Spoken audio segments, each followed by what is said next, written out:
Guys, welcome to my channel. So, share ko naman sa inyo paano ko naayos. Hindi naman technically naayos ko, no? Pero paano ko nagamit yung LED flashlight ko. So, yung mga LED flashlights mas complicated sa compared sa yung mga sinaunang flashlights na regular na bulb flashlights. Bakit? Kasi mas marami siyang component. So, yung mga dating unang flashlights, ilan lang yung components nun? Switch, tapos bulb lang, di ba? Ngayon, yung may LED, mas complicated. Meron na tayong switch. Ito yung switch. Tapos meron pang LED board. Yan, may board sa loob. May board.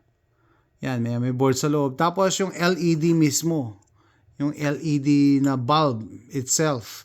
So, ang nangyari dito, tuwing pipindutin ko to, umiilaw lang to, nagbi-blink lang siya. Nagbi-blink siya, no? Ito, tong indicator niya. So, sabi ko, ba't ganon? Eh, chinarge ko na siya. Ang tagal ko na nitong chinarge. So, ito yung charging port niyan. Kaya pinakita ko dito. Paano ba? Pakita ko sa inyo.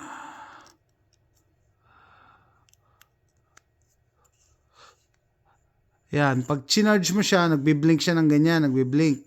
Tapos iniwan ko na magdamag. Iniwan ko na So, nung gagamitin ko, sabi ko, bakit ganon? Ba't ayaw pa rin gumana ng ng LED flashlight ko? Umiilaw lang itong charge indicator. Tapos nagbi-blink siya, nagbi-blink. Pero hindi umiilaw yung mismong bulb niya na LED, no? So, salamat tayo sa YouTube, kaya sinishare ko rin yung nangyari sa akin. Sabi, baka naman may problema yung connection mo. So, usually, di ba, pagka may problema ka raw sa connection, yung sa end cap, walang current na dumadaan papunta dun sa switch. Kasi gumagana yung switch. Kasi sabi ko nga, nagbi-blink to eh. Yan, nagbi-blink ha. Assuming na hindi ko pa to napapagana ha. Nagbi-blink itong blue na ilaw na yan eh. Kaya sabi ko, ayos yung switch. So either yung LED board or yung LED bulb itself or yung end cap. So paano nyo matitest yung end cap? So yung end cap, tinest ko siya using this. No, susi, i-short nyo. Okay, so kunyari, may problema ka sa end cap. Ano yun? May problema ka dito, hindi nagko-contact dito or whatever, may putol dyan. No? So, gumamit daw kayo ng susi. Kaya nga sinishare ko din ito sa inyo dahil natuwa naman ako. Napakasimple lang naman. No? Susi lang. Tapos, isi-short mo na ganyan. I-contact mo to. Tapos yan. Tapos, press mo. Ayan. So, ito okay naayos ko na kasi ito eh. So, diyan ko matitesting. Matitest nyo yan pagka may mga LED flashlight kayo na yung switch nasa end cap. Ito, gumagana din to. Pero kung may problema yan, at sabihin nyo, ba't ayaw Mila, parang process of elimination. Yan ang gusto kong i-share sa inyo. So, kung may problema ito, no, ayaw umila, kunyari, testing mo using a key like this. I-short mo lang. Ayan, no. Magic. Susi lang. Matitest mo na kung may problema ka sa switch mo at sa end cap.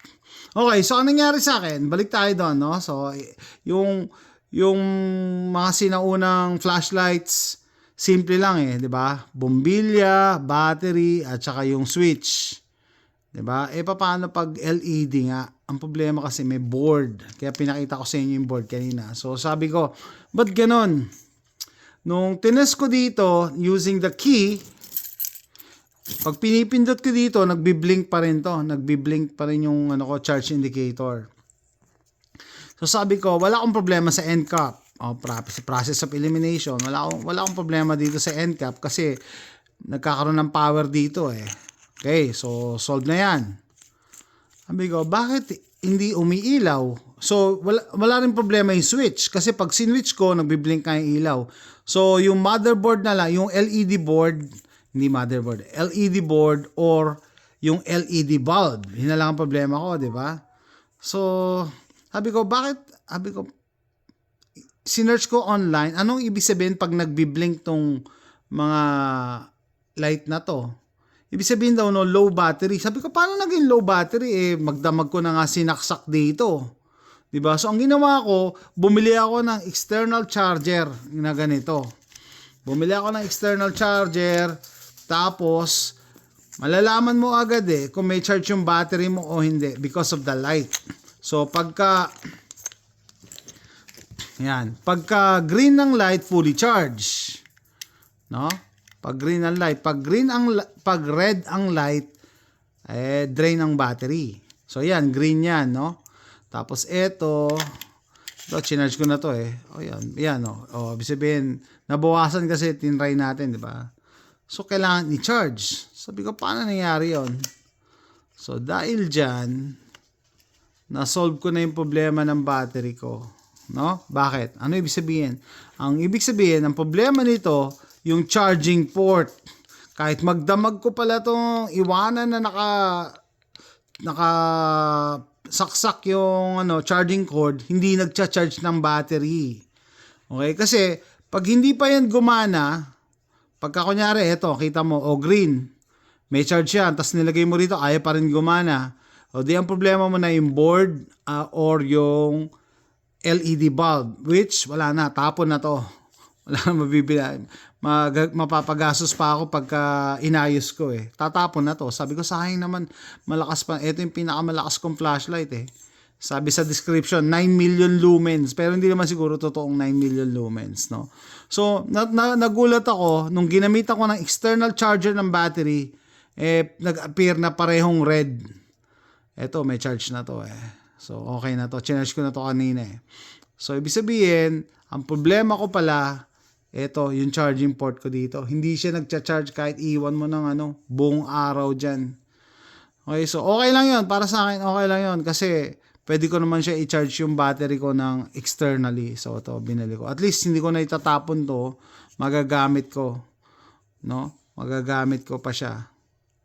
Sayang lang, nanginaya lang kasi. Tsaka, malakas kasi to Tsaka, mga ganitong flashlights, dual purpose to. Pag lalabas ka ng bahay, meron kang pang self-defense May pambambu ka. Kasi aluminum ang nito. Ito pala yung model niyan. No? FG1168. Napakalakas ito, guys. So, yun, guys. Yun pala ang solusyon sa akin. Doon ko na cross out or doon ko na hanap yung problema ng flashlight na to. For some reason, nagka-problema yung charging nito. No? Yung charging port na ayaw mag-charge kahit iwan ko magdamag. And true enough, nung chinarge ko yan dito, ito, gagana na to. Kahit na konti lang yung inan natin. Gumana na yung flashlight ko. No? Gumana na yung flashlight ko. Nung ginamitan ko na external charger. So, isa yan sa mga tips ko, no? Pagka lumang flashlight, simple lang, bumbilya, switch, at battery, yun lang ang problema. Pero pag ganito LED flashlight, kukonsider nyo yung LED board at saka yung LED bulb. No? Ayan, fully charged yan Maliwanag to Expand pa. So, yan guys, mas maliwanag ang mga LED bulb, LED flashlights. Mas maliwanag, kaso mas complicated maayos. So, yun nga, i-cross out nyo muna kung ano yung pwede nyo ma-cross out na cause ng problema. No? Like yung end cap, yung switch, or your battery, kung nagcha-charge or hindi. So, swerte lang ako, na-tsempuhan ko na ang problema na sa akin, battery using an external charger. No? Pero kasi pag hindi pa rin gumana, either yung board na, yung pinakita ko kanina, yung nasa loob nito, or yung LED mismo ang papalitan. Kaya sabi ko, okay, swerte pa rin. May second chance yung flashlight na to.